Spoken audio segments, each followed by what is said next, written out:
aujourd'hui, Stefania et Fabio, avec leur associé Vincenzo, sont les heureux propriétaires du restaurant de gastronomie napolitaine, le Yameya, à Berlin. Mais il y a 4 choses que vous devez savoir sur Stefania et Fabio.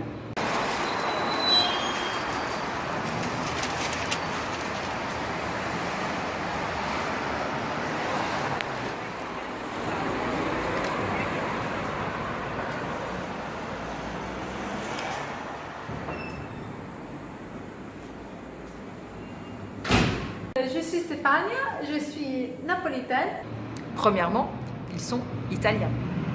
Deuxièmement, quand ils sont arrivés il y a 4 ans à Berlin, ils ne parlaient pas un mot d'allemand.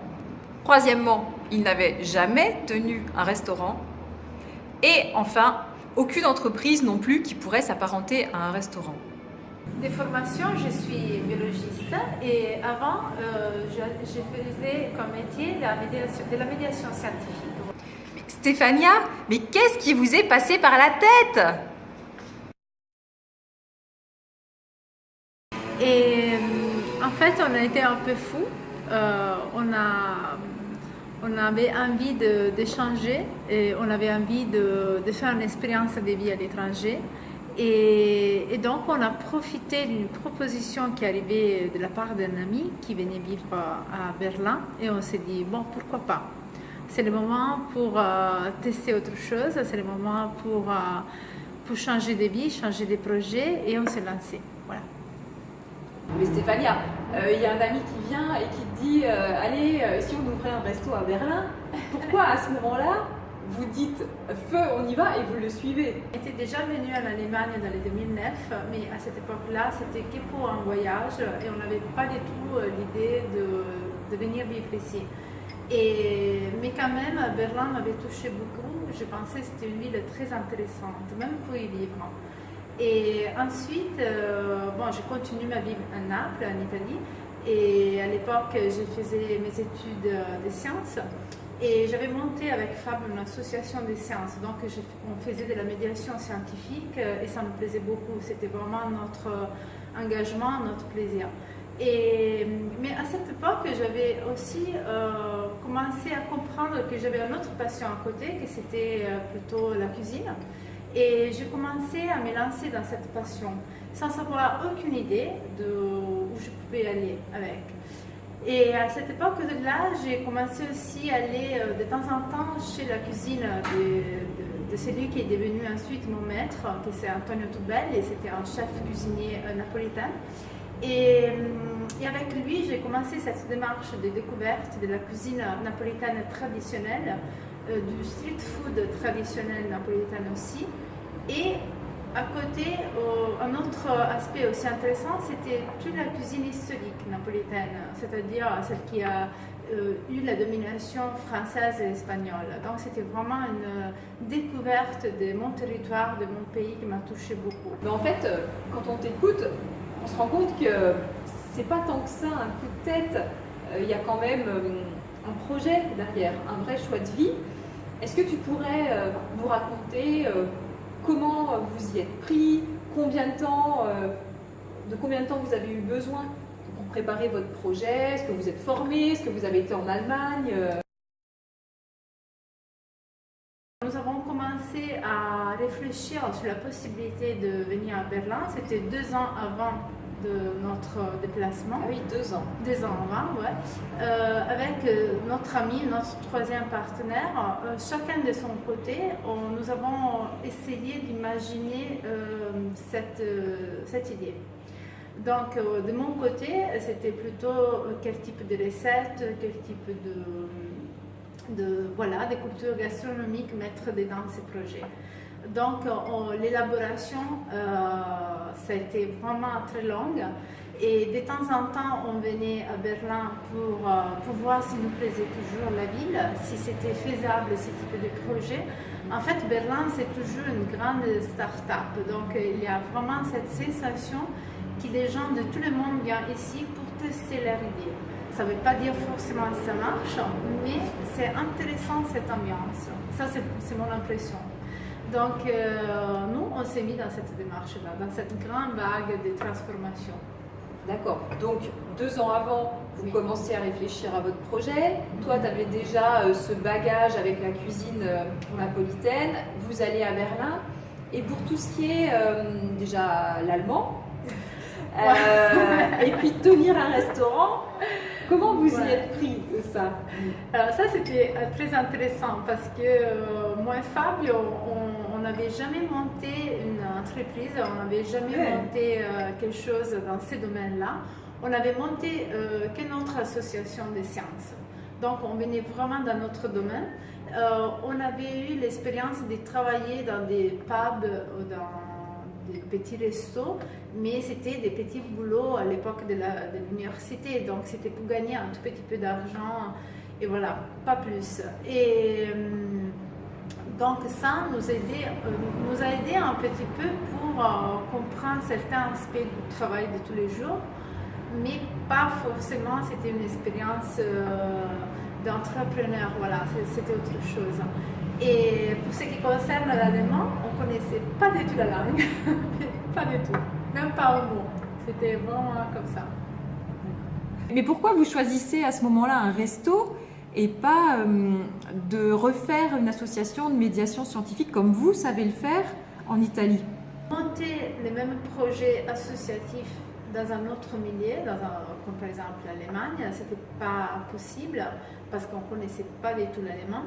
Parce que notre association scientifique, c'était les résultats aussi d'années de travail en réseau avec d'autres associations sur les territoires. Donc on ne pouvait pas s'improviser comme ça à l'étranger. Est-ce que vous aviez un plan B? Est-ce que vous avez pensé à un moment que ça ne puisse pas marcher? Et pas vraiment, c'était ça la folie. Je ne peux pas dire que ça marche toujours et pour tout le monde, mais dans notre cas, je pense qu'un point fort a été de ne pas penser qu'il ne pouvait pas marcher. On s'est vraiment lancé, on s'est totalement mis dedans avec une énergie extraordinaire. Jamais eu autant d'énergie dans ma vie comme dans ces moments-là. Et on ne s'est jamais arrêté. On s'est tellement lancé dans ce projet, on avait mis toutes les économies dedans. Bon, bien sûr, un tout petit peu aussi à côté pour y vivre, pour payer un loyer, ou choses comme ça. Il fallait que ça marche à tout prix, quoi. Vous n'aviez pas le choix. Voilà, c'était impossible qu'il ne marchait pas. Et peut-être que cet esprit a donné au projet même la force et l'énergie pour se lancer avec cette force. Voilà. On a l'impression que vous avez un peu surfé sur le haut de la vague avec votre resto. Est-ce qu'il y a eu des moments où c'était quand même plus difficile, ou alors vous aviez une telle énergie que tout a marché, enfin roulé comme sur des roulettes, comme on dit? Bon, en fait, ça n'était pas toujours comme ça. C'est-à-dire, au départ, on avait cette énergie si forte, mais au fur et à mesure que les projets se déroulaient, on s'est posé plein de questions. Déjà, c'était difficile parce qu'on ne connaissait pas du tout l'allemand, et ça, c'était important pour nous de nous mettre dans la langue pour mieux vivre les pays même. Donc, pour mieux comprendre les gens, pour communiquer, et parce que c'est normal apprendre la langue du pays dans lequel on est. Donc, on a commencé les cours d'allemand. Le premier était Fabio, ensuite c'était moi. Et ça nous a coûté vraiment beaucoup d'énergie parce qu'on travaillait, étudiait, on faisait tout ça en même temps, c'était vraiment compliqué. Et les premières difficultés se sont ressenties quand on a commencé à comprendre et à nous poser la question, est-ce que c'est vraiment ça notre style de vie? On s'est rendu compte que les styles de vie dans lesquels on était totalement différents par rapport à notre esprit, qui était toujours un esprit un peu libre, un peu dehors de certains échelons sociaux, un peu dehors de l'idée je rentre dans un endroit pour y travailler, le soir je sors. C'était pas vraiment nous ça. Et puis notre difficulté a été l'idée même, parce que nous on a choisi une idée de restauration, de gastronomie qui devait être réaliste, c'est-à-dire pas réaliste, mais fidèle à l'idée de la cuisine italienne, et dans ce cas-là napolitaine. Donc c'était vraiment très spécifique. Et ça, c'est pas forcément compris parce qu'à Berlin, il y a beaucoup de gastronomie italienne. C'est difficile de communiquer, c'est très difficile de toucher la curiosité des Allemands. Pas toujours sont vraiment curieux. Donc, ça, c'est difficile. C'était un peu un défi pour nous. Et parfois, on a beaucoup de succès. Parfois, on est un peu frustré. Mais ça fait pas partie du jeu, je pense. Voilà. Est-ce que tu aurais des conseils à donner à ceux qui auraient un projet un petit peu similaire? Bon, oui, bien sûr. La première chose à dire, à mon avis, c'est qu'il faut garder les pieds sur terre, mais pas trop. Dans notre cas, nous aidez beaucoup garder vraiment notre folie. Voilà, donc la folie, c'est un élément précieux à mon avis. Ensuite, je crois que c'est très important, c'est d'enseigner sur la qualité de vie du pays.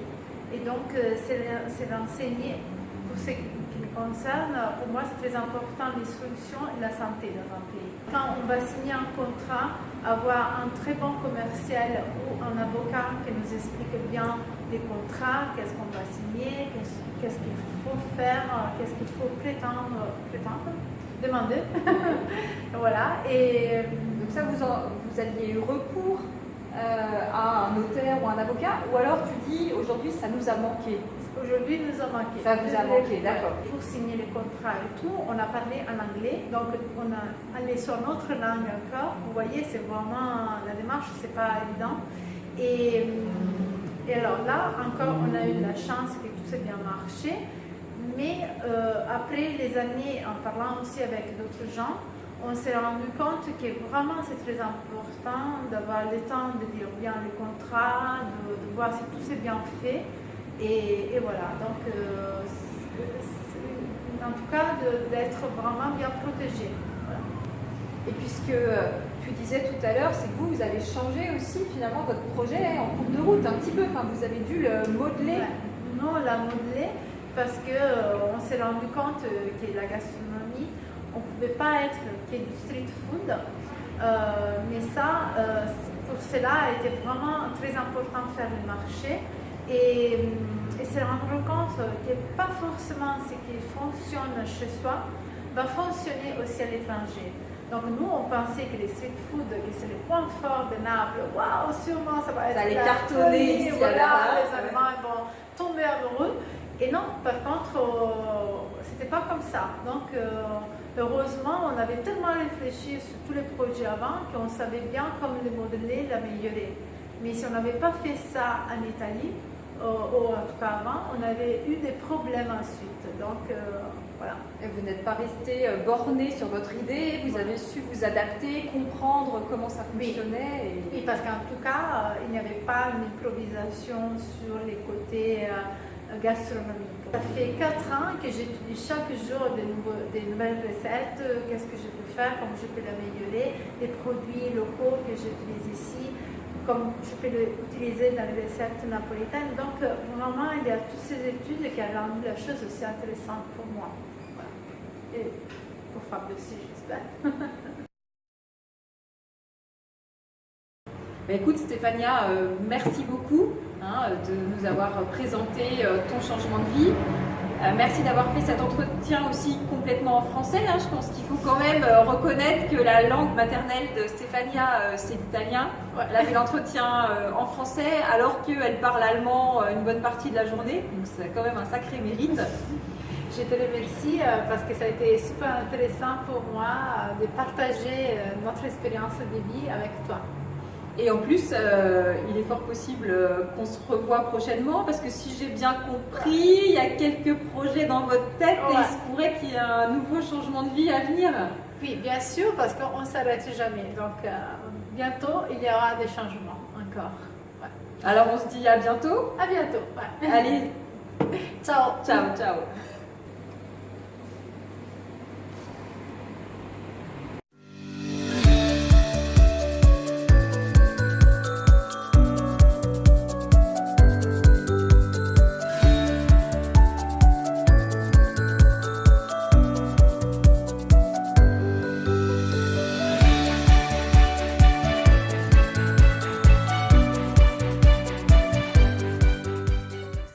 trouvé votre chemin de vie vers le bonheur?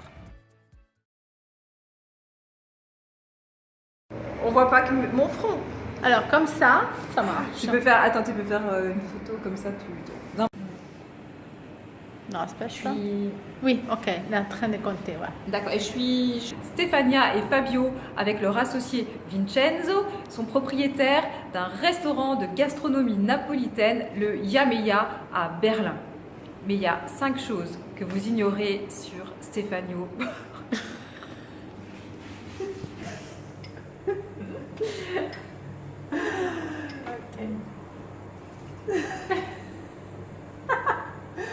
Mais regarde, ça fait de la lumière, c'est beau ce truc.